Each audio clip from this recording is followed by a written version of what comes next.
Hi guys, kakahilamos ko lang and gusto ko sanang i-share itong bagong serum na ginagamit ko lately. Ito ang Easy OK Tight Anti-Wrinkle Cherry Blossom Serum from Easy OK Cosmetics. As a first-time user ng Easy OK Serum, honestly hindi ko ina-expect na may effect agad. After just a few days, napansin ko na mas soft, mas smooth at mas fresh tignan yung skin ko kahit kulang pa sa tulog.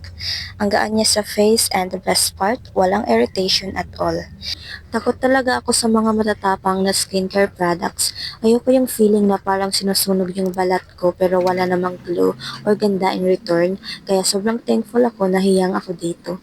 And nakakatuwa lang kasi bihira ako maging confident sa bare face ko. But after using this, parang okay na kahit no makeup. All-in-one serum for glow, moisture, and anti-aging, yet still gentle.